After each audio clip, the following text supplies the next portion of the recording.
இயேசு கிறிஸ்துவின் நாமத்தில் உங்கள் அனைவரையும் அன்போடு கூட வாழ்த்துகிறேன். இன்றைக்கு நாம் தியானிக்க போகிற தலைப்பு, கிறிஸ்து நம் உண்மையான பொக்கிஷம். கிரைஸ்ட் இஸ் அவர் ட்ரூ ட்ரெஷர். வசனம் மத்தேயு 6:21. உங்கள் பொக்கிஷம் எங்கே இருக்கிறதோ அங்கே உங்கள் இருதயமும் இருக்கும். இந்த பொக்கிஷம் அப்படின்னா என்னது? புதையல் இல்லை? இந்த ரெண்டு விதமான புதையல் நம்ம பார்க்க முடியும். ஒன்று இந்த பூமியில் நம்ம தேடுவது இல்லை, இரண்டாவது பரலோகத்தில் தேடுவது. நம்ம இருதயத்தில் என்னெல்லாம் இருக்குது? விருப்பம், ஆசை இல்லை, இந்த மாதிரி காரியங்கள்லாம் இருதயத்தில் நிரம்பி இருக்குது.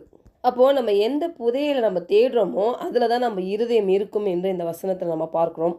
மத்தேயு 6:20, பரலோகத்திலே உங்களுக்கு பொக்கிஷங்களை சேர்த்து வையுங்கள், அங்கே பூச்சியாவது துருவாவது கெடுக்கிறதும் இல்லை, அங்கே திருடர் கண்ணுமிட்டு திருடுகிறதும் இல்லை. இந்த வசனம் படித்த உடனே எல்லாருக்கும் என்ன தோணுதுன்னா, இந்த பூமிக்குரிய ஆசீர்வாதங்கள், பொருட்கள், செல்வம், பணம் எல்லாமே பார்த்தீங்கன்னா தேவன் நீங்கள் சேர்த்து வைக்க வேணாம் அப்படின்னு சொல்கிற மாதிரி இதை பார்க்குறாங்க. ஆனால் கிடையாது. அது இந்த வசனம் என்ன சொல்ல வருதுன்னா, தெய்வ சித்தத்திற்கு ஏற்ப நம்ம வாழ வேண்டும் என்று சொல்லுகிறது. நம்மளுடைய ஆசீர்வாதங்களையோ அவர் தடை செய்யணும்னா நமக்காக அவர் தரித்திரமே ஆயிருக்கக்கூடாது பாருங்கள்.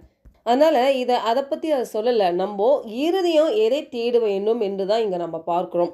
ஏன்னா அந்த இருதயம் தான் பாருங்கள், அந்த இருதயம் எப்படி இருக்குதோ அதுக்கு ஏற்ற மாதிரி தான் தேவனுடைய திட்டம் இந்த பூமியில் நம்ம நிறைவேற்றுவர்களாக இருப்போம். அப்போ நம்மளுடைய இருதயம் ரொம்ப முக்கியம் பாருங்கள். மத்தேயு 6:22 பார்க்கிறோம் பாருங்களேன். கண்ணானது சரீரத்தின் விளக்காய் இருக்கிறது, உன் கண் தெளிவாய் இருந்தால் உன் சரீரம் முழுவதும் வெளிச்சமாக இருக்கும். இந்த கண் இப்போ நம்ம பார்க்குற கண்ணை சொல்லுது, மனக்கண்ணை சொல்லுகிறது. அப்போ நம்ம மனக்கண்களில் நம்ம ஒழுங்காக பார்த்தோன்னு வச்சுக்கோங்களேன், நம்ம சரீரமே பாருங்கள், இந்த சரீரம் தான் தேவன் பரிசுத்த ஆவியானவர் வாசம் செய்கிற ஒரு ஆலயமாக இருக்குது. இந்த சரீரம் முழுவதும் வெளிச்சமாக இருக்கும் என்று பார்க்கிறோம். அப்போ இந்த கண் ஒழுங்காக சரிப்படுத்தணும், இந்த மனக்கண்ணை சரிப்படுத்தணும். இந்த மனக்கண்ணை வைத்து தேவனுடைய அந்த பரலோக பொக்கிஷத்தை நம்ம நாட வேண்டும் என்று பார்க்கிறோம். பாருங்க, அநேக நற்கிரியை செய்கிறேன்னு சொல்லிட்டு பாருங்க, நான் நற்கிரியை செய்கிறதுனால பரலோகத்தில் நான் பொக்கிஷம் சேர்த்து வைக்கிறேன்னு சொல்லிட்டு அந்த நோக்கத்தோடு செய்வாங்க. ஆனால் சொந்த குடும்பத்தில் ரத்தம் சம்மந்தப்பட்டவங்க கிட்ட வைராக்கியம், கசப்பு, போட்டி, பொறாமை எல்லாம் இருக்கும் பாருங்க. இதெல்லாம் செய்துட்டு நான் நற்கிரை செய்கிறதுனால பொக்கிஷம் எனக்கு பரலோகத்தில் இருக்குதுன்னா நம்ம சொல்கிறது நம்மளே ஏமாற்றிக்கிறோம் இல்லை? இப்போ பரலோகத்தில் பொக்கிஷத்தை சேர்த்து வைக்கிறதுனா நீங்கள் தெய்வ சித்தத்திற்கு ஏற்ப நீங்கள் வாழ வேண்டும் என்று தெளிவாய் சொல்லுகிறது. 1 தீமோத்தேயு 6:17, இவ்வுலகத்திலே ஐஸ்வர்யம் உள்ளவர்கள் இருமாப்பான சிந்தை உள்ளவர்களாய் இராமலும் நிலையற்ற ஐஸ்வர்யத்தின் மேல் நம்பிக்கை வையாமலும் நாம் அனுபவிக்கிறதற்கு சகலவித நன்மைகளையும் நமக்கு சம்பூர்ணமாய் கொடுக்கிற ஜீவனுள்ள தேவன் மேல் நம்பிக்கை வைக்கவும். அப்போது நம்ம அனுபவிக்கிறதுக்கு சகலவித நன்மைகளும் நமக்கு சம்பந்தமாய் கொடுக்குற நம்ம தேவன், ஜீவனுள்ள தேவன் மேலே நம்ம நம்பிக்கை வைக்க வேண்டும். அந்த பொக்கிஷத்தை தேட வேண்டும் என்று இங்கே பார்க்கிறோம். 1 யோவான் 2:5 பாருங்க, அவருடைய வசனத்தை கை கொள்ளுகிறவனிடத்தில் தேவ அன்பு மெய்யாக பூரணப்பட்டிருக்கும், நாம் அவருக்குள் இருக்கிறோம் என்பதை அதனாலே அறிந்திருக்கிறோம். ஃபர்ஸ்ட் நம்ம ஜீவனுள்ள தேவன் மேலே நம்பிக்கை வைக்கிறோம். நம்பிக்கை வைக்கிறதுனால பாருங்க, அவருடைய வார்த்தையை கை கொள்ளுகிறவர்களாக இருக்க வேண்டும். அப்படி அவருடைய வார்த்தையை நம்ம கை கொள்ளும் பொழுது அந்த தேவ அன்பு மெய்யாக பூரணப்பட்டிருக்கும் என்று நாம் பார்க்கிறோம். பாருங்க, நாம் அவருக்குள் இருக்கிறோம் என்பதை அறிந்தோமானால் நம்ம இந்த பூமிக்குரிய எல்லா நன்மைகளும் நம்ம பெற்றுக்கொள்ள முடியும் பாருங்க. இதுக்காக நம்ம தேடி ஓட வேண்டியதில்லை. நம்ம பொக்கிஷம் எதுனா நம்ம கிறிஸ்துவில் தான் இருக்குப்பாங்க. அவரை அறிகிற அறிவில் நம்ம வளரும் பொழுது, அவரை தேடும் பொழுது, அவர் சொல்லுகிற வார்த்தையை நம்ம கை கொள்ளும் பொழுது, கீழ்ப்படியும் பொழுது நாம் தேவ அன்பில் மெய்யாகவே பூரணப்பட்டிருப்போம். பாருங்கள், இந்த மத்தேயு 19 பார்க்கும் பொழுது ஒரு பணக்கார ஒரு இளைஞன் பற்றி பார்க்குறோம் இல்லை?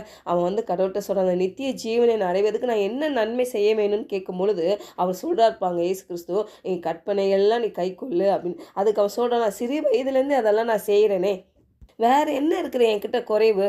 அதுக்கு இயேசு கிறிஸ்து சொல்கிறார் பாருங்கள், மத்தேயு 19:21, அதற்கு இயேசு, நீ பூரண சத்குணனாய் இருக்க விரும்பினால் போய் உனக்கு உண்டானவைகளை விற்று தரித்திரருக்கு கொடு, அப்பொழுது பரலோகத்தில் உனக்கு பொக்கிஷம் உண்டாயிருக்கும், பின்பு என்னை பின்பற்றி வா என்றார்.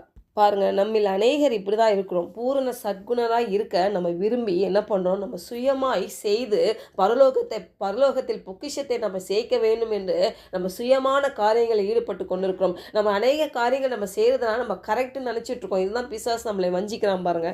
பாருங்க, அந்த வாலிபன் ரொம்ப வருத்தத்தோட துக்கம் அடைந்து போய்விட்டான் என்று பார்க்கிறோம். ஆனால் முடியல. எப்படி அதுக்கு செய்ய முடியும்? அவன் இருதயம் எங்க இருக்குது?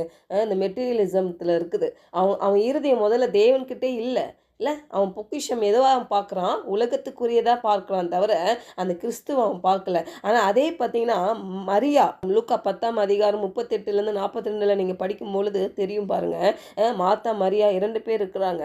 அதில் வந்து மாத்தா என்ன பண்ணுறா, நிறைய வேலைகள் செய்கிறா. ஆனால் மரியாளோ தேவன் பாதத்தில் அமர்ந்திருந்து தேவன் சொல்லுகிற காரியத்தை, அவருடைய வார்த்தையை காது கொடுத்து கேட்குறா பாருங்க.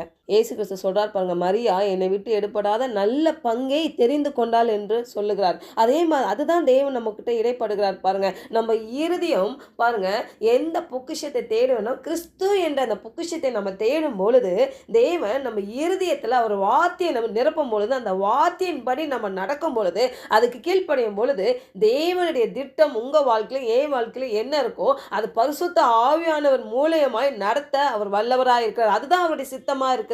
இன்றைக்கு இதுதான் அவர் எதிர்பார்க்கிறாரு. உங்க இருதயம் எதை நாடிக்கொண்டு இருக்கிறது? நீங்க இந்த பூமியில இருந்து எனக்கு செய்யணும், எனக்கு பரலோகத்துல பண்ணணும்னு நினைச்சிட்டு நீங்க உங்க சுய இதுல விழாதபடி என் வார்த்தை கிட்ட வாங்க, என் வார்த்தையை செவி கொடுங்க, என் வார்த்தையை கீழ்ப்படுங்க, என் வார்த்தையின்படி நடக்க உங்க இருதயத்தை விட்டு கொடுங்க. முதலாவது உங்க இருதயம் முதலாவது தாழ்மையாக இருக்கட்டும். அந்த தேவனை அறிகிற அறிவுல வளரும்படியாக இந்த இருதயத்தை நம்ம என்ன பண்ணணும், ஓப்பன் பண்ணணும் பாருங்க.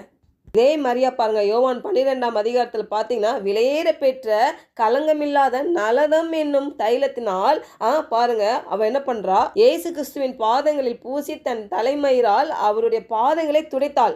அந்த தாழ்மையை வெளிப்படுத்துறது. ரெண்டாவது பாருங்க, அந்த பொருள் விலையுயர்ந்த பொருள் தான், ஆனால் அது அவளுக்கு பெருசா தெரியல. அவ இருதயம் எதுல இருக்குது? கிறிஸ்து மேல இருக்குது. இன்றைக்கு கூட நான் சொல்றேன் பாருங்க, இன்னைக்கு நம்ம இருதயம் கிறிஸ்துக்குள்ள இருக்கும் பொழுது அந்த உலகத்தில் இருக்கிற சகல ஆசீர்வாதங்களும் நம்மை தேடி இருக்கோம்.